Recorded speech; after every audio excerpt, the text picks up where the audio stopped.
Yo guys, I'm Sean Chuma. We're here in Twin Falls, getting ready to show you guys how to do a TARD. It's one way of doing an unpack jump.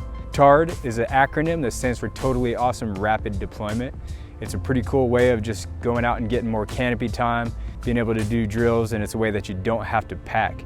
Don't get excited and think that you're gonna go doing TARDs off of everything, because it can be much more dangerous. The heading performance can suffer. And so if you're gonna do this, trust me, it's something that you're just gonna do here at the bridge for a long time. Any unpack jump you do, you're gonna get it ready just like we're about to do. So with a TARD, we wanna have either a light tailwind or no wind at all, because when we swing it up, we want the canopy to blow away from us. We don't want a headwind, because when we swing it out there, it can blow back into us and snag on our helmet, our GoPro, chest strap, all that stuff, and it can become very dangerous. So here we go. I've got my brakes stowed in the same brake setting that I normally use. So this is a Hey Duke from Squirrel. It's a badass canopy. And I use the middle setting because that's what I like. Okay, I've got my brakes set in the normal setting that I use. I usually use a deep brake setting for all of my slider down stuff. I just grab, like I'm gonna do a pro pack, I run the lines up, with the front riser lines separated from the rear riser lines and also separated from the steering lines. I just run them up. Shake it out, and then I like to make sure all the lines are separated here. So just lift up on each of them.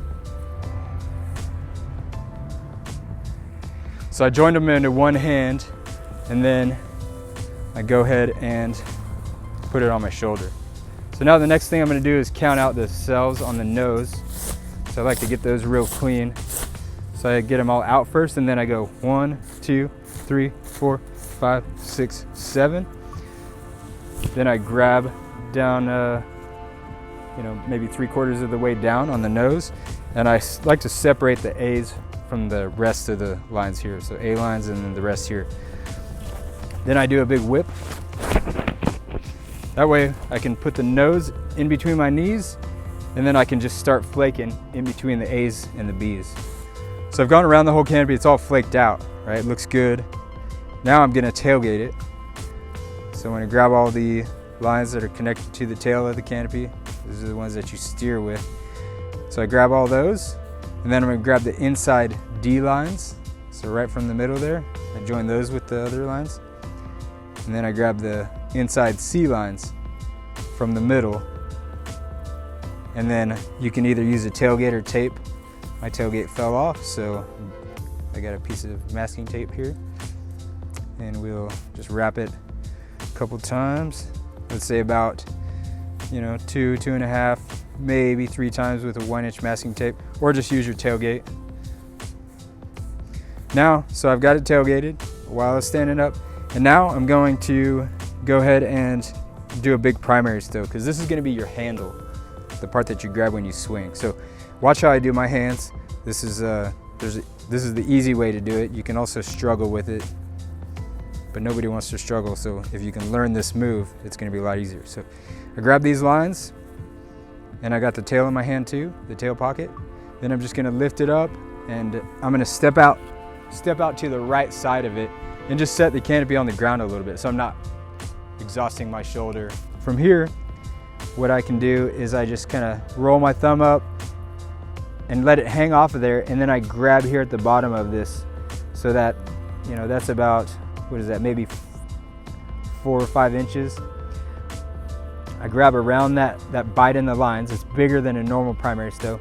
And I just put the rubber band over my pointer finger and my thumb, and then I put it over my whole hand like that. That way I can grab this primary stow, the bite, and pull the rubber band down to the base of the canopy. So it's almost down to the condom wrappers. And then I go ahead and grab the bite with my left hand again. Then I pull here, put it over the fingers again, over the thumb, and there we go. And then the next move is just to lay it down, just like this. And the pack job is done. Once we get this on, we're gonna have our hands full, so it's good to put all your stuff away. Make sure you put your stash bag in the actual back of the rig or somewhere in your pocket, because a lot of people forget their stash bags when they go do these. It's best to put your helmet on right now also. And then what we do is I just pick up the rig and I step in between the risers, and then I just get inside the container. So this container is a KN from Squirrel. It's pretty badass. And then I want to make sure that I get everything on properly. So the chest strap doesn't go any tighter than you normally would. Some people, it feels looser because you don't have the canopy back there, but we want to put it about the same as we would normally have it.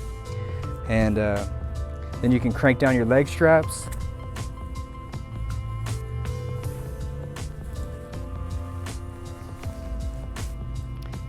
And then the next thing to do is I always check my brakes again to make sure they're good. And then I always make sure that the 3 rings are hooked up right, so I'm not going to get released from the risers. Those look good. And now I'm going to grab just right above the bumpers here with my left hand, and then I'm just going to back up and take the slack out of the lines. So I just walk right up the right side of the lines, and I'm going to grab this primary stow just like I'm shaking hands with it. So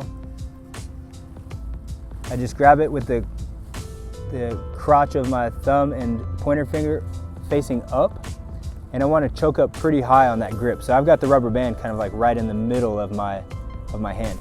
Then I stand the canopy up, and then at this point I can let go of the risers here, and I just reach down and grab around the lines here. And without gripping too tight, I just kind of slide my hand down about maybe this far, because I'm gonna make a big coil first. It's gonna be big coil, medium, and then a small one. So I grab it like this, and then I bring my knuckles to my palm here so I can put the lines in my hand. So there's the first one. See, it's not any farther than, it's maybe 3/4 of the way down to the top of the canopy, to the top of the cells there. You don't want it going over the cells. So the next one is gonna be a little smaller. And then the last one, you go up to the bumpers almost, and it's smaller still. So you've got the small one laying on top of the medium one, which is laying on top of the large one. So when we're going out to the bridge, carrying it, you can exhaust your forearm. So there's definitely a cool way to carry it out there without using all your energy. And since this is called a tard and you end up hugging it, we call it the hug-a-tard method. And what we do is just grab the tail, wrap it around like you're cocooning the canopy, and then kind of reach down pretty low on it, and you're just gonna roll this about 4 or 5 times, and then you just lift up above your head. Then I let go with my left hand and just hug around it so that I can rest my hand on my right elbow, and then I can relax my right hand. All right, before we actually do the jump and before we put our canopy over the rail, we want to just check a few things. So I always look to make sure my risers are connected. You know, the 3 ring is looking good. And then I want to also make sure that there's no lines under my toggle right there, because that can shear it off. Also, I look at the nose to make sure it's looking clean. I can see the nose back in there. I'm always going to have that pointed towards me when I'm swinging it. And then I count, I'm just going to go through the canopy real quick. So I got 1, 2, 3 folds. I look in here and I can still see that my tailgate is done and all the lines are towards the center. Then I look on this side, that all looks good, and I've got 1, 2, 3 folds. Looks good, and my lines are looking nice and clean. So sometimes this thing slides out, so it's good to choke your hand up a little more, just because it actually makes it easier to swing. In order to practice doing this tard, it's good to practice a few times on something like this picnic table. And basically, when I'm swinging this thing, I want to make sure that the nose is pointed right back at me, because that's your heading performance. So I can see my nose.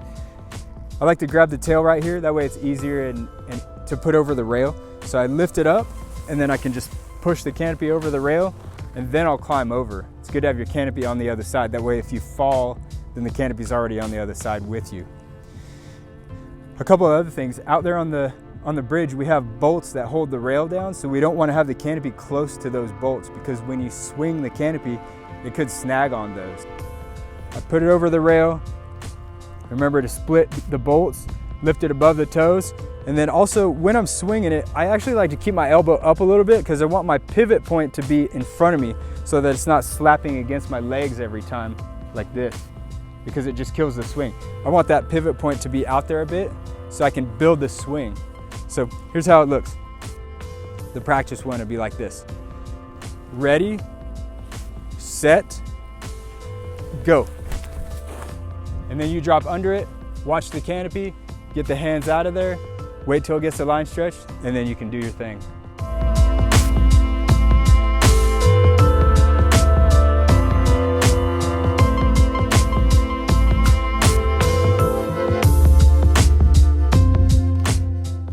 So if you liked what you saw and you want to see more tutorial videos like this, leave a comment letting us know what you would like us to show you. And also, if you would like to take more advanced training and become a base ninja, then look up SeanChuma.com and you can sign up for courses on there. There's FJCs, there's advanced courses that's custom tailored to your current skill level.